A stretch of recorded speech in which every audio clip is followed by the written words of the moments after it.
selalu mendukung kebebasan berekspresi. Tetapi tentu semua kita tahu kebebasan berekspresi itu jangan sampai mengganggu hak dari orang lain dan kebebasan yang lain. Itu adalah pernyataan dari Menteri Kebudayaan Fadlizon. Saya telah bergabung dengan Yos Suprapto, seorang pelukis yang berada di Yogyakarta. Mas Yos, dengar suara saya?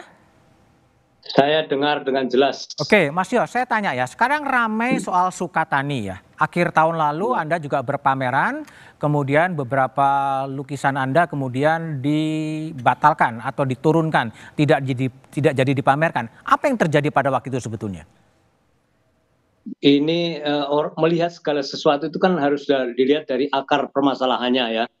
Kalau saya melihatnya tidak sesederhana itu. Soalnya pameran saya itu sudah disepakati oleh Galeri Nasional dan oleh Dirjen Kebudayaan itu sejak tahun 2023 sebetulnya. Terus diundur menjadi bulan Maret 2024. Terus diundur lagi bulan Agustus. Terus diundur lagi sampai akhirnya disepakati tanggal 3 Desember 2024. Mengapa begitu? Nah, ini permasalahan yang harus jadi teliti dengan jelas. Tetapi ini tidak bisa sepihak ya. Harus dilihat juga bahwa harus ada sebenarnya direktur Galeri Nasional maupun Dirjen Kebudayaannya. Oke. Itu si Hilman Farid itu. Tapi Nah, Mas Yos, kalau saya melihatnya begitu, harus dilihat dari permasalahan itu. Mas Jadi, Yos, tapi akibat pengunduran lukisan Anda itu, kemudian diturunkan, kan kemudian lukisan itu malah viral Ya. kemana-mana melalui media sosial. Anda juga kemudian diuntungkan juga dengan pesan Anda sampai kepada publik ya? Ya begini, bless in disguise itu ya. Blessing in disguise. Bahasa Inggrisnya itu. Ya berkat jadi yang tersembunyi. Itu saya kira begitu. Karena begini, sebetulnya pameran yang saya sepakati untuk dipamerkan itu tidak hanya lukisan saja.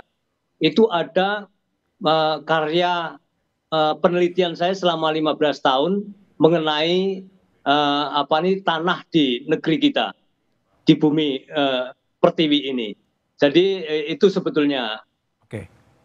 Ya, jadi tapi tidak satupun media ada yang menulis meskipun 3 hari sebelum pameran itu dibuka, diresmikan oleh Mas Eros Jarot.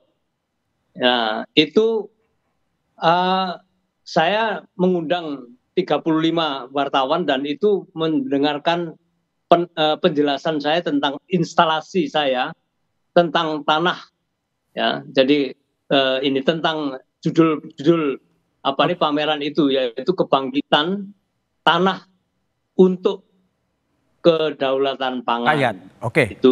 Baik Mas Yos. Nah, saya kembali ke Mas Eros. Mas Eros, ya. apakah memang kemudian setelah Sukatani, kemudian tadi lukisan, apakah memang kebebasan berekspresi ini memang harus dikebiri gitu? Apakah memang ekspresi itu harus dukungan terhadap pemerintahan atau apa sebetulnya?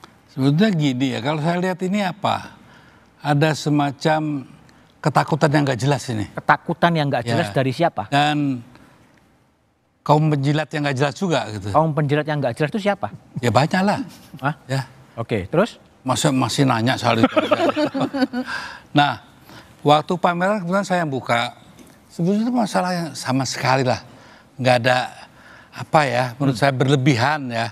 Ada satu ketakutan dari seorang kurator yang berlebihan. Yang itu hanya untuk kepentingan pribadinya. Sedangkan saya sudah nyatakan kepada staf susnya Fadlizon waktu itu, pikirin 2 kali dulu. Karena dampaknya akan lebih besar daripada kamu menutup ini dan membiarkan. Begitu saya lihat lukisannya itu, sebetulnya saya biasa-biasa aja, nggak ada masalah gitu ya. Biasa aja. Dan sebuah ekspresi dari seniman. Kalau seniman itu kan bukan kayak pegawai negeri.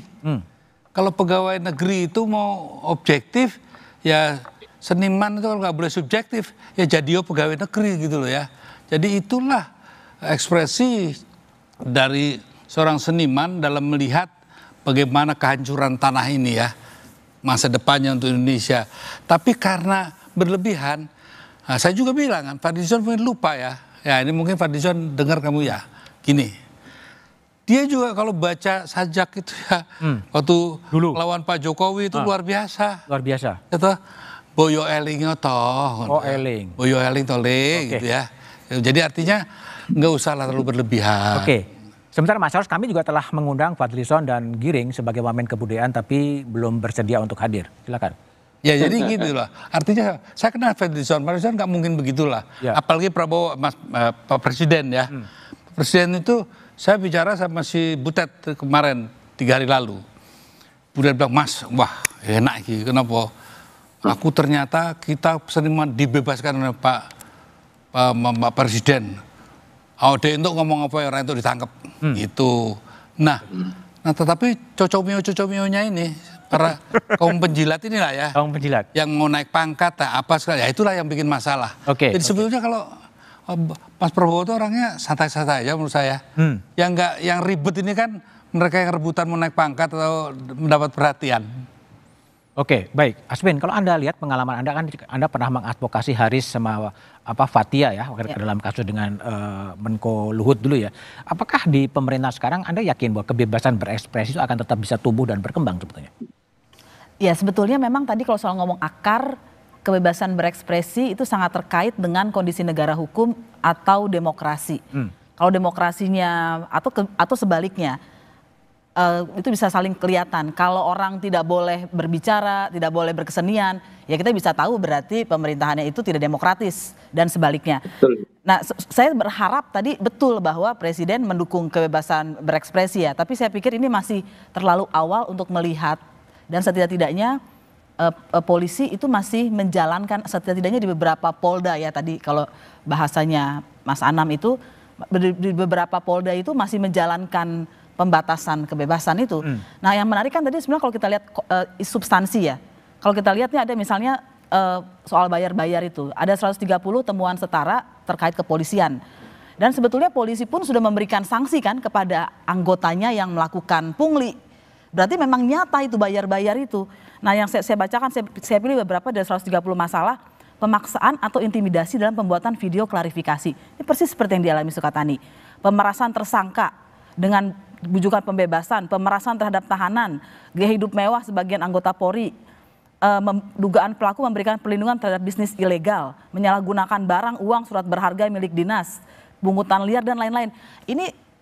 Ini akarnya memang betul ya, tadi seperti realitas ya. Realitas gitu. Oke, baik. Mas Kiki, ini ada kritik dari Aswin, tapi pertanyaan saya gini, kalau Pak Kapolri kan sebenarnya clear bahwa kita sudah kebablasan dan reformasi kita sudah mati ketika kebebasan berekspresi direpresi. Kita bahas setelah jeda berikut ini.